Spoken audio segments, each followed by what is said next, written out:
Good morning, student. Today I will teach you Physical Education Unit First, Planning in Sports. Planning is the primary function of management. It is essential because planning sets the basis for organizational structure and evolution. It is important to establish a sound planning foundation. इसका मतलब है planning in sports, मतलब sports के बारे में या sports से पहले उसकी प्लानिंग करना। प्लानिंग जो है वो किसी भी स्पोर्ट्स के लिए, किसी भी काम के लिए उससे पहले की जाती है। योजना प्रबंधन का प्राथमिक कार्य है।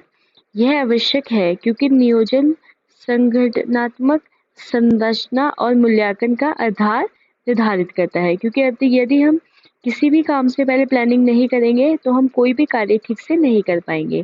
ध्वनि नियोजन नींव स्थापित करना महत्वपूर्ण है। इसका मतलब ये है कि हमें पहले से ये सब चीजें की तैयारी करना इम्पोर्टेंट है कि हमें क्या करना है, क्या नहीं।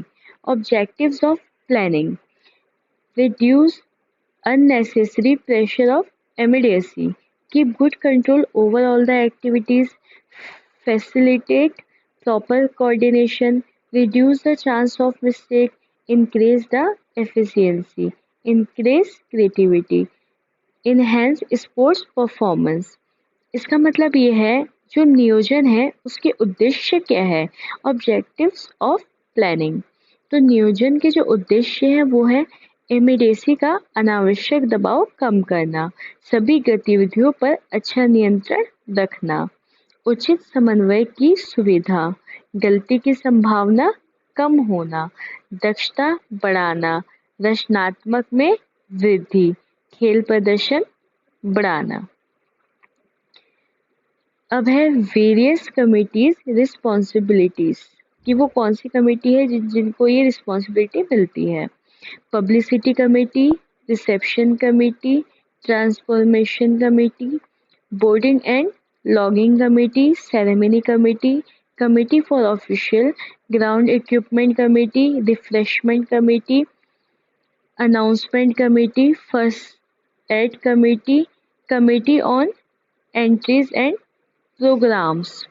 इसका मतलब ये है कि वो कौन सी कमेटियां हैं जिनके ऊपर जिम्मेदारियां हैं। एक है प्रचार समिति, स्वागत समिति, परिवहन समिति, बोर्डिंग और लॉजिंग समिति, समारोह समिति, अधिकारियों के लिए समिति, ground equipment committee, refreshment committee, announcement committee, entries और प्रोग्राम्स की first aid committee.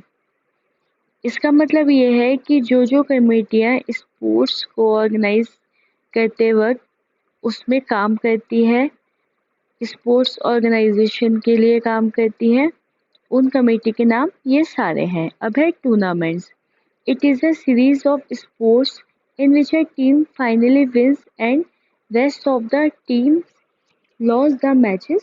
Before organizing a tournament, it is very important to prepare a good plan. There are various methods to organize a tournament to select the best.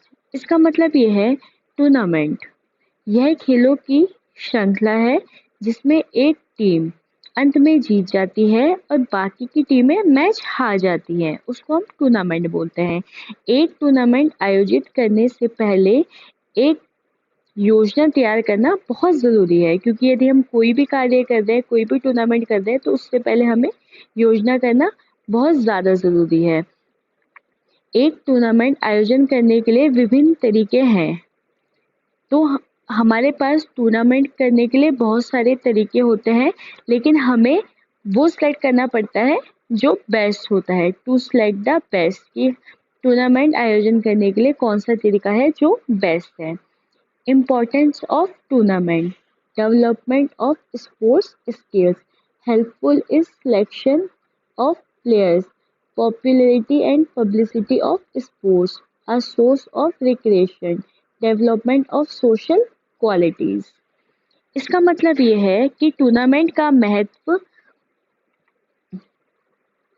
जो होता है वो होता है development of sports skills, sports को develop करना, सहायता करना। Helpful is selection of players,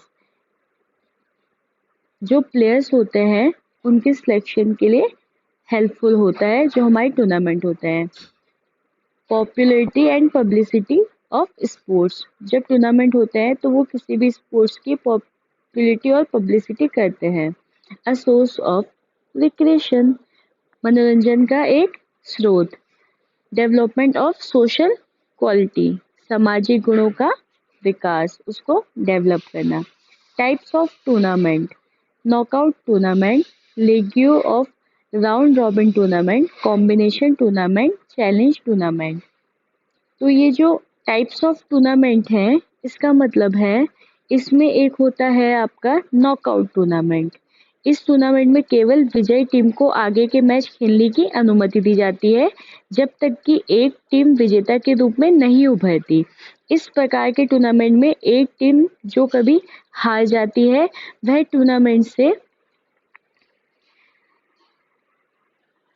अपनी जगह हटा देती है। इस प्रकार के टूर्नामेंट में एक टीम जो कभी हार जाती है वह टूर्नामेंट से अपने आप समाप्त हो जाती है। नॉकआउट टूर्नामेंट में लिस्टू लाभ अधिकारियों की न्यूनतम संख्या की आवश्यकता होती है। मैचों की कम संख्या टूर्नामेंट को पूरा करने के लिए कम समय की आवश्यकता होती है। तो अब हम बताएंगे आपको Advantage of knockout tournament. Minimum number of officials are required, less number of matches. It requires less time to complete the tournament, less expensive. तो इसका मतलब ये है कि जो नॉकआउट के टूर्नामेंट होते हैं, in this tournament only the victorious team is allowed to play further matches until one team emerges as winner. In this type of tournament, a team which is once defeated automatically gets eliminated from the tournament. Eliminated from the tournament. इसका मतलब ये है इस tournament में केवल जो होती है वो विजय टीम ही रहती है, बाकी जो और टीम होती है वो नहीं रहती है जब तक कि एक टीम विजेता के रूप में नहीं उभरती। इस प्रकार के टूर्नामेंट में एक टीम जो कभी हार जाती है वह टूर्नामेंट से अपने आप समाप्त हो जाती है। उसके बाद हम आएंगे एडवांटेज ऑफ नॉकआउट टूर्नामेंट।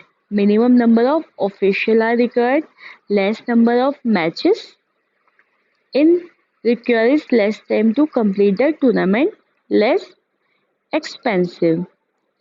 इसका मतलब ये है कि जो हमारे टूर्नामेंट होते हैं minimum number of official are required, maximum number जो ऑफिशियल होते हैं उनको ही रिक्वायर्ड होते हैं। Less number of matches, match कम होते हैं। It requires less time to complete the tournament, इसमें रिक्वायर होती है कि टूर्नामेंट में कम से कम टाइम यूज हो। लेस एक्सपेंसिव, टूर्नामेंट कम से कम बजट में हो सके।